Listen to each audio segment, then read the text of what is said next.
A vet was walking her dog this is a very, very densely wooded area, very remote. I've been there. It is very remote. Extremely hard to find, and certainly anybody who was disposed of there, it's a miracle she was ever found. This woman was walking her dog, and part of the skull had surfaced. So that was the initial thing, and authorities out there put together a large group that scoured the area for about a week. They were just about ready to give up. 3 officers were out there just kind of looking the area over. They had found a little bit. They had found a few bones. They had found some miscellaneous clothing items, which, by the way, turned out not to be Joan's. And they were about ready to give up. The area is really a pretty difficult area to search. One of the officers knelt down, reached into part of a decomposed log, and came out with a vertebrae. And at that point, they had found her gravesite, and they did recover almost the entire skeleton. She was found. Her skeleton had been completely stripped, so there were no traces of any clothing whatsoever. Nothing, decomposition wouldn't account for that. There were no buttons, no nylons, nothing. She had a ring on her finger. It was still there, and she had a gold chain around her neck. That was still with the skeleton. All of her clothing had been removed. She was found with a hole in the side of her head that was 2 inches by 4 inches. It took out the entire right side, which that defies the laws of physics the way Mr. Burke tries to explain the murder. He said she was hit in the head with a whiskey bottle in a crammed little boat area on a very bad weather night. And at the same time, he also tries to say that Mr. Paradiso is holding Joan by his other hand. You could not get that kind of leverage to inflict that kind of blow. The third factor, as far as how she was found, she was, and I suspect that it had started to rip or come apart, but she was found with a black plastic trash bag. It took me 2 days before I could get out of bed, realizing that there is no way that Mr. Burke's explanation for what happened could have ever taken place. So yeah.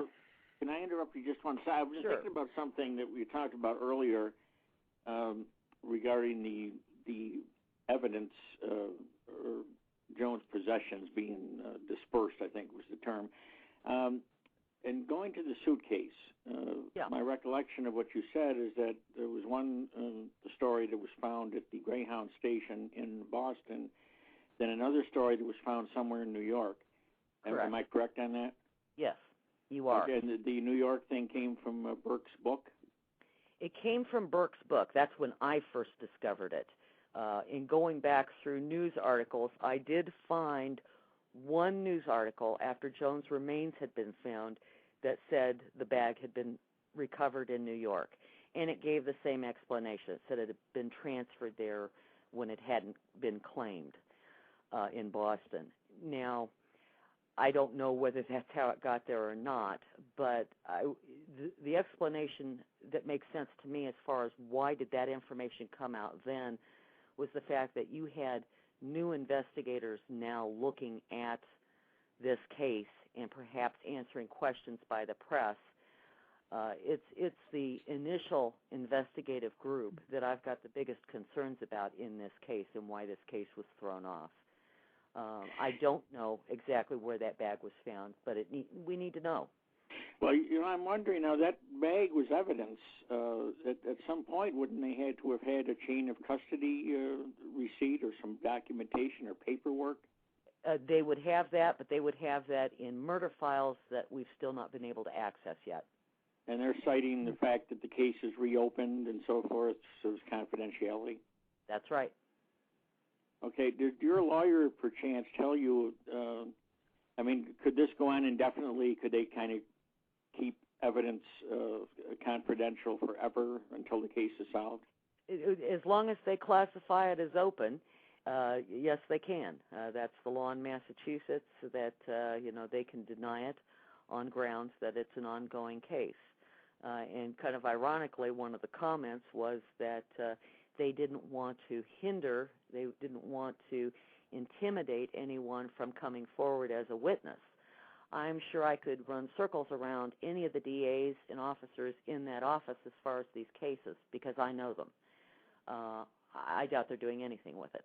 If you had to sum up why you think that Joan's case is being handled, or perhaps not handled, in the manner that you've encountered, is there something specific about it, about her case, or is it just the protection of maybe some of these agencies that you say had corruption problems, or what would there be about her case that would cause almost a panic in these agencies when you start making inquiries?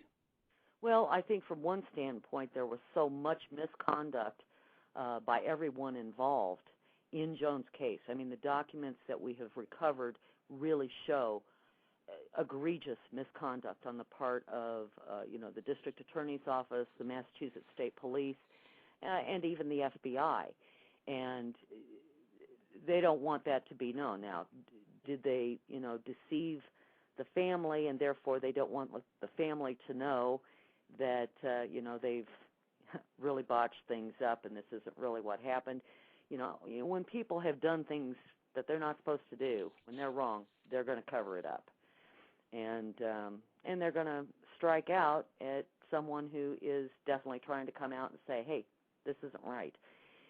If their case had merit, I would think that they would want to get as much out there as possible, because they are out there publicly supporting a book where there is so much documentation that refutes what he has said in both the Iannuzzi case and in Joan's case.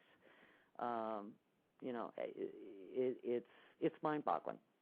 So it's your impression, Eve, as we talk tonight, that you have, of course, the one unsolved homicide, which would be Joan's, and you have a second incident of a wrongly convicted man being in prison for another homicide. Is that accurate to say?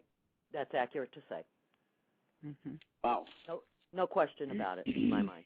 Somebody mentioned in the chat room a little bit ago, they wanted to know, are you still married to Joan's brother? Was that the... No, we are not married. We were divorced in 2004, so I had more than 25 years, of experiences with the family, and this is certainly a tragedy we shared together. And as I said, my daughters are Joan's nieces, and I had a special affection with Joan. I had a miscarriage the exact same night Joan disappeared, and through the ups and downs and the hurdles of this case, the emotional roller coaster that it was, I had 4 more. Joan will always be extremely special to me. It's unfortunate. I have tried to talk to the family and say, you really need to get involved with this and participate, because there are things coming out. And there were a lot of other victims, which Joan would never have wanted that. Joan would never have wanted her life so disrespected and so devalued to be used by authorities to, frame another person for something they did not do. And